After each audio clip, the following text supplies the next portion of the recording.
ब्रह्मचारी सूक्त अथर्ववेद कांड 11 सूक्त 5।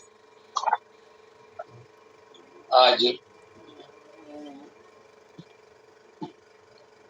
मंत्र 8वां कर चुके थे। आज मंत्र 9 प्रस्तुत करना है।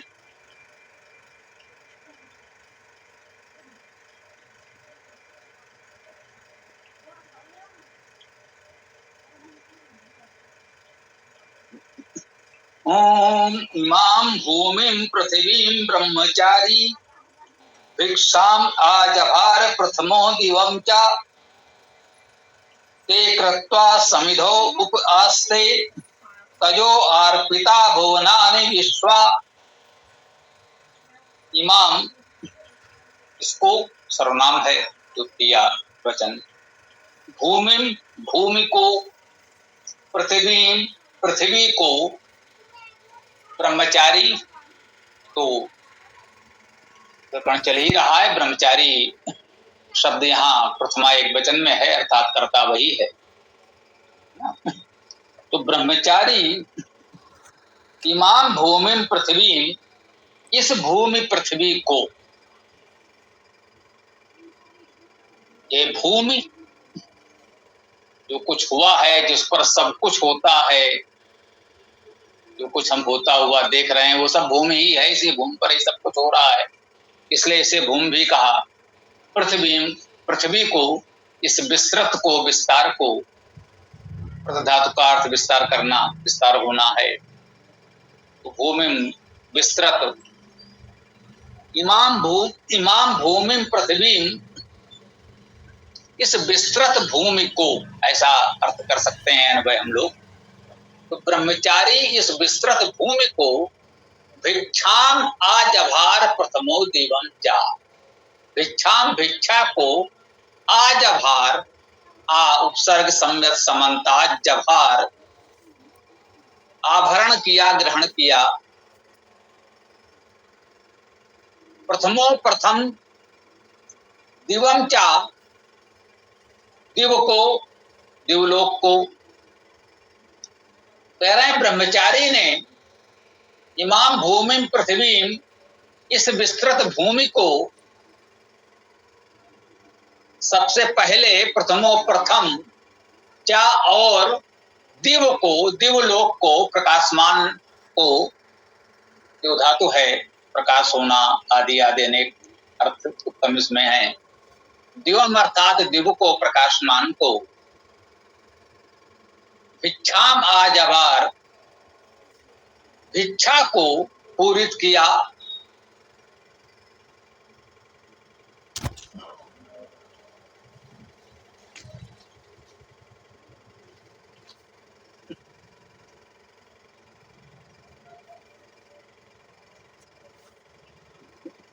भिक्षाम में भिक्ष धातु है, याचना करना, मांगना, भीख मांगना जिसे हम लोग कहते हैं। तो ये स्पष्ट है, इसमें कोई और अर्थ नहीं हो रहा। ब्रह्मचारी ने इस विस्तृत भूमि को, प्रथम दिव को, भिक्षाम आजभार, भिक्षा को आपूरित किया, सम्यक समन्तात पूर्ण किया, ग्रहण किया, भरण किया, यही अर्थ हो सकता है। जभार में भ्रे धातु भरण करना है, भरण किया। इसे एक शब्द सौंदर्य कह सकते हैं, काव्य सौंदर्य कह सकते हैं। ब्रह्मचारी विद्यार्थी जो हमारी परंपरा में है, गुरुकुल का विद्यार्थी ब्रह्मचारी भिक्षा मांगता है, उसका निर्वाह भिक्षा से होता है। विद्यार्थी आसपास के क्षेत्र में, ग्रामों में, नगरों में जाते थे, भिक्षा मांगते थे और लोग बहुत स्नेह सम्मान से भिक्षा देते थे। दिन भर जो भी उनका समय निर्धारित होगा, भाई उन्हें स्वाध्याय भी करना है, मुख्य कार्य जिसके लिए वो गुरुकुल में है, और स्वाध्याय के साथ साथ कुछ समय उनका होता था भिक्षाटन का। घूमना टहलना भी हो गया और भिक्षा भी ले आए। उसी भिक्षा से गुरुकुल का निर्वाह होता। सभी विद्यार्थी निकले, जिसको जो मिल गया भिक्षा ले आए, उसी में विद्यार्थियों का भी और आचार्यों का भी निर्वाह होता था। ये हमारे गुरुकुलों की परंपरा रही। इतनी सीधी सरल व्यवस्था है, सभी आत्मनिर्भर हैं। हाँ, इतना संयम अवश्य है कि कोई सुख सुविधाओं की मांग नहीं करता कि विद्यार्थी कहे भाई हमारे विद्यालय में ये सुविधाएं नहीं हैं, ये होनी चाहिए। ऐसा नहीं है। जब विद्यालय व्यवसायिक केंद्र हो जाएं, वे व्यवसायिक केंद्र की तरह अपना प्रचार करें कि हमारे यहाँ ये सुविधाएं हैं और उसके लिए भारी भरकम शुल्क लेते हैं, तो निश्चित रूप से सुविधाएं मांगी जाएंगी, उनमें कोई न्यूनता होगी तो कहा जाएगा। वहां क्या है, आचार्य के पास विद्यार्थी केवल अध्ययन के लिए गए हैं, भिक्षाटन किया, जो कुछ मिल गया उसी में सब लोगों ने मिलजुल कर निर्वाह कर लिया। किसी को बहुत अधिक मिला, किसी को लगभग नहीं मिला उतना, कोई बात नहीं, सब कुछ आचार्य को समर्पित कर दिया और सामूहिक रूप से सबके भोजन आदि की व्यवस्था उससे हो गई। वो ब्रह्मचारी विद्यार्थी के लिए भिक्षाटन भी उसके स्वाध्याय के साथ साथ मुख्य कर्म में सम्मिलित रहा। उसको यहाँ कहा गया श्लेष के रूप में माने, कहीं विरोधाभास के रूप में भी कह सकते हैं कि वह विद्यार्थी, वह ब्रह्मचारी जो सबसे क्षेत्र में घरों में भिक्षा मांग रहा है, कह रहे हैं उसने इस विस्तृत भूमि को, उस ब्रह्मचारी ने इस विस्तृत भूमि को और प्रथम प्रकाशमान देवलोक को, उसको इस भिक्षा से भर दिया।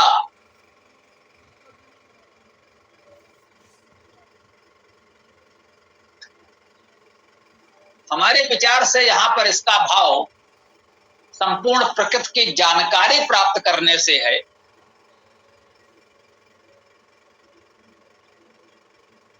हो सकता है इसका कोई भावार्थ कुछ अन्य लोगों ने अन्य प्रकार से किया हो, स्वागत है। हम जब कहते हैं कि अनंता वै वेदा, अनेक प्रकार से अर्थ विस्तार कर सकते हैं, तो किसी के भी भावार्थ का हम खंडन नहीं कर सकते। हम कह सकते हैं कि हमारे विचार से ये उपयुक्त है, वह भी ठीक होगा। कोई किसी अन्य का भावार्थ इससे उत्तम हो सकता है, किसी की तुलना में ये विचार उत्तम हो सकता है, जिसको जो उचित लगे ग्रहण कर सकता है। कहते हैं ते कृत्वा समिधौ उप आस्ते, ते वे कृत्वा करके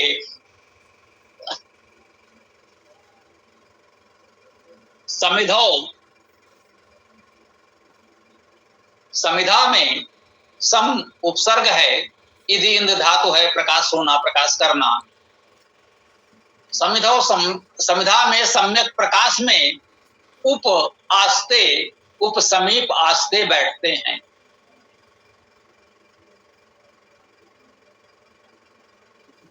ब्रह्मचारी, भिक्षाटन करने वाला ब्रह्मचारी अपनी मेधा से, स्वाध्याय से संपूर्ण प्रकृति की जानकारी प्राप्त करता है। अर्थात कह रहे हैं कि वह इस विस्तृत भूमि को और दिवलोक को प्रथम भिक्षा से भर देता है। सबकी जानकारी उसे प्राप्त होती है, विद्या ग्रहण करता है। और ते वे कृत्वा करके समिधौ उप आस्ते, ऐसा करके वे सम्यक प्रकाश में निकट बैठ जाते हैं, सम्यक प्रकाश मान के निकट बैठते हैं, ऐसा भाव भी रख सकते हैं। तयो अर्पिता भुवनानि विश्वा, तयो उन दोनों का, ये द्विवचन में है, षष्ठी और सप्तमी दोनों में ग्रहण कर सकते हैं। अर्थात उन दोनों का और उन दोनों में। अब भूमि और दिव की बात की गई है तो उन दो को भी कह सकते हैं, यद्यप इसमें आचार्य पद कहीं आया नहीं है। चाहे तो जब ब्रह्मचारी है तो उसका आचार्य भी होगा, उन दोनों में भी कह सकते हैं। वैसे इस मंत्र में इमाम भूमिम पृथ्वीम आया है और दिवम चा भी आया है, तो ये पृथ्वी और दिव ये दो तो आए ही हैं, तो इन दोनों की बात की जा सकती है। कहते हैं ते कृत्वा समिधो उप आस्ते,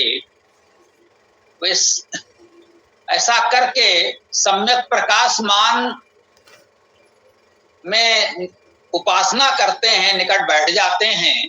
तयो अर्पिता, दोनों में अर्पित हैं, या ये दोनों अर्पित करने वाले हैं। क्या भुवनानि विश्वा, भुवनानि भुवनों को, ये भुवन का बहुवचन है।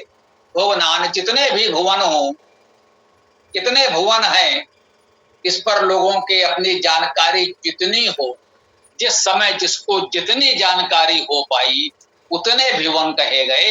ये मत कभी भ्रम में पड़िएगा कि यहाँ पर तो इन्होंने इतने भुवन लिखे, यहाँ इन्होंने इतने भुवन बताए।